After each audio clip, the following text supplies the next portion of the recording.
Through the Fading Darkness, written by Zach Northup, narrated by Scott Fleming. Chapter 17.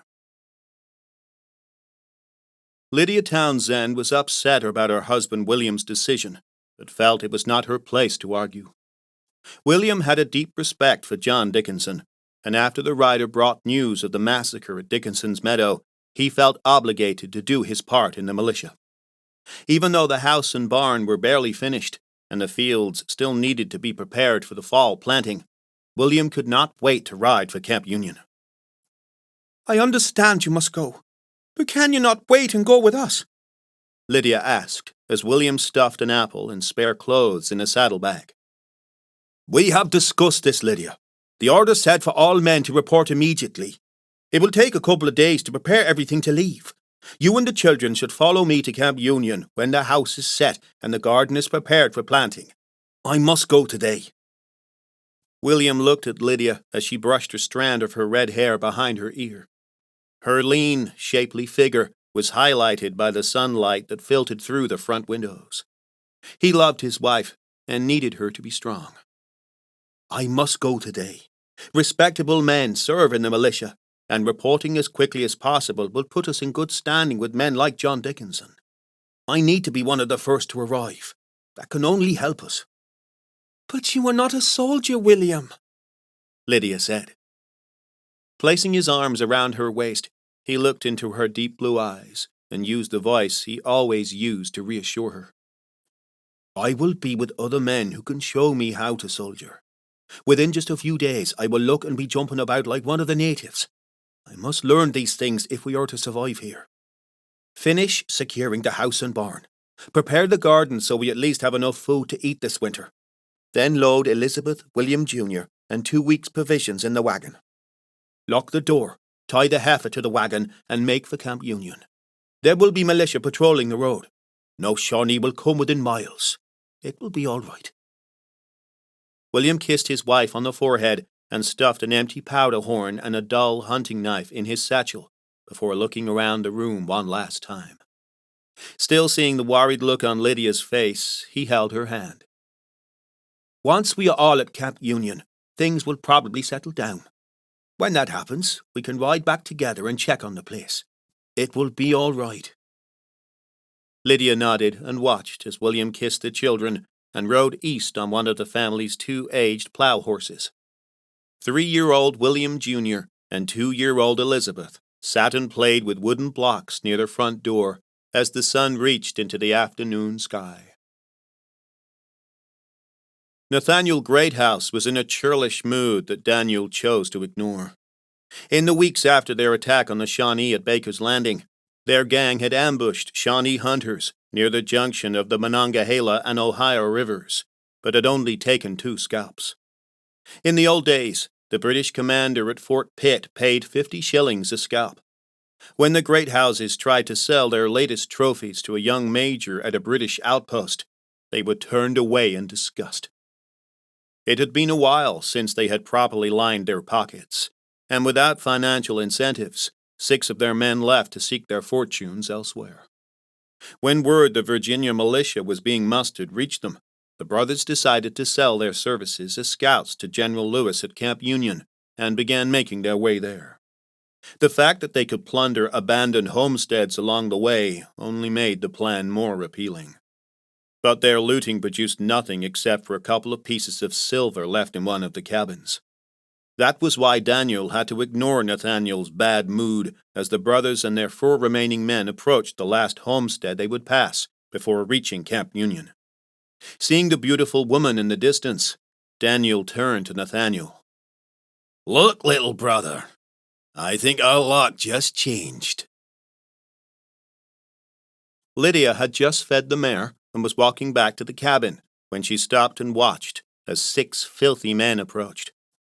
She looked at William Jr. and Elizabeth as they played by the front steps and was trying to decide what to do when the rough-looking men came to a stop in front of her and extended in a line to her left and right. They remained in their saddles and said nothing for a long moment, until the largest one spoke.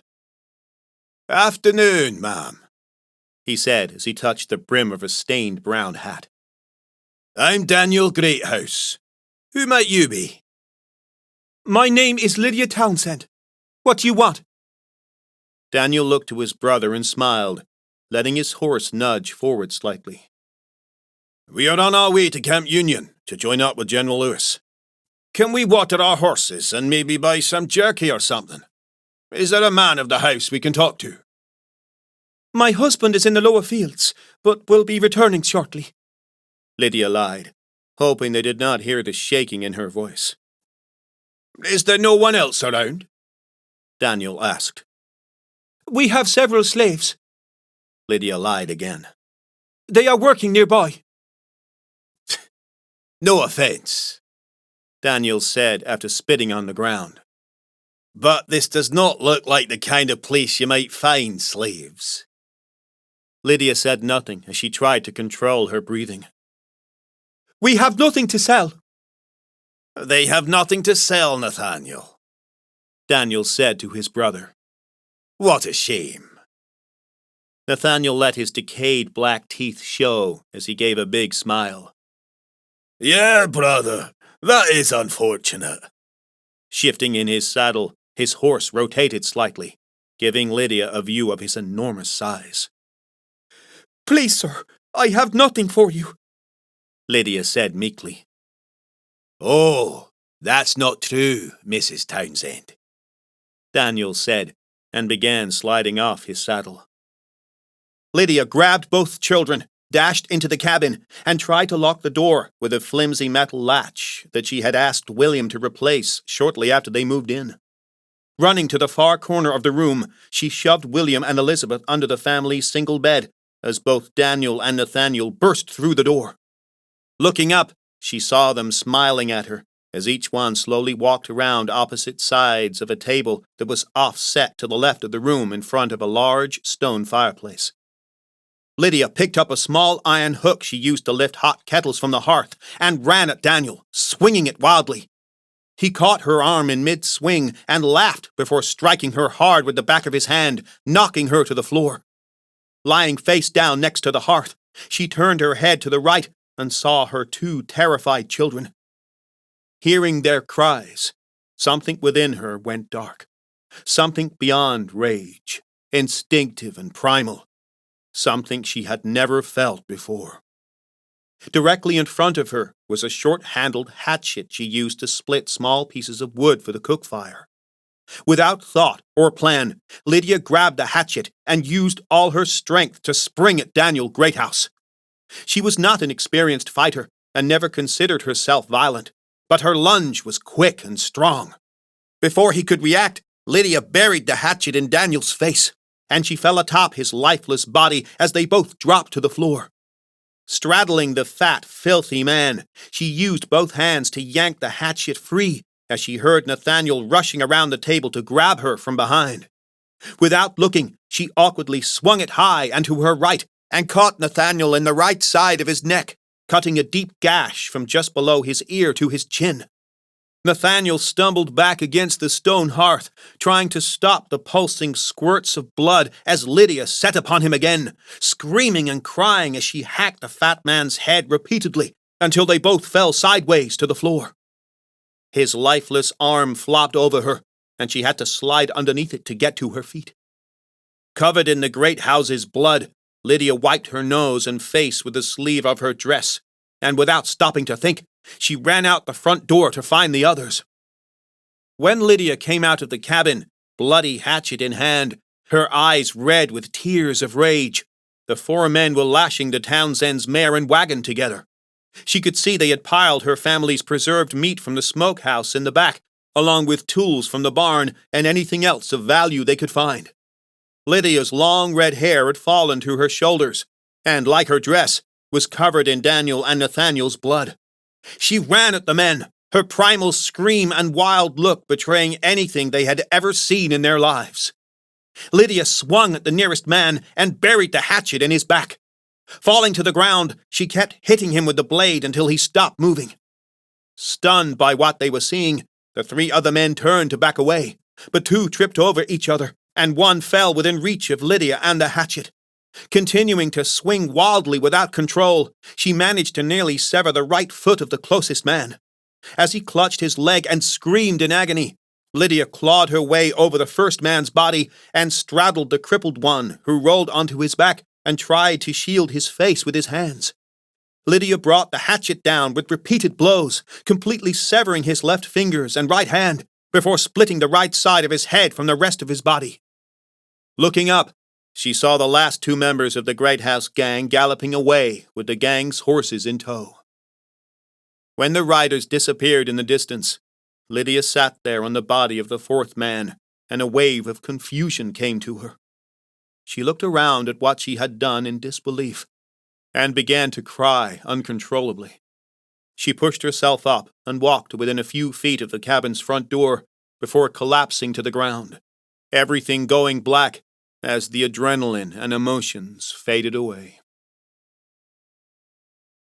Lydia's eyes flashed open, and the early evening sun cast a golden light over the entire homestead, giving it a beautiful glow.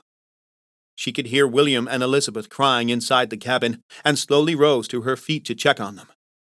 Finding them unharmed, still lying beneath the bed, she reached under and gently touched William and Elizabeth's cheeks, calming them. All is well, my loves. We are fine.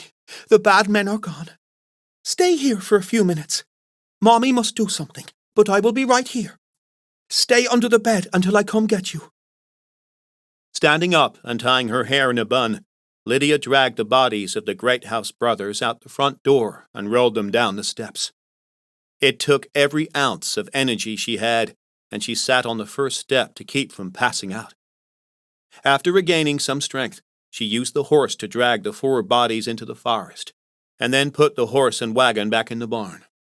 It was nearly sunset, and the crickets were beginning to chirp in the way that both she and William always liked. After retrieving the children from under the bed and sitting them on the front porch, Lydia drew some well water, scrubbed a majority of the great house's blood from the floor, and heated a large kettle full of clean water over the hearth fire. Using a wooden barrel that William had cut in half as a makeshift tub, she and the children took baths and tried to wash away the day's nightmare. They put on clean clothes and ate a dinner of apples, crushed green beans, and salted venison. Lydia tucked the kids in and sang them an Irish lullaby from her childhood until they fell asleep. She worked through the night to remove the remainder of the great house's rancid blood from the floor and the cabin's front steps with lye soap and water. When the sun peaked above the eastern mountains the next morning, Lydia fed the children a loaf of apple bread and made sure the cabin was neat and clean.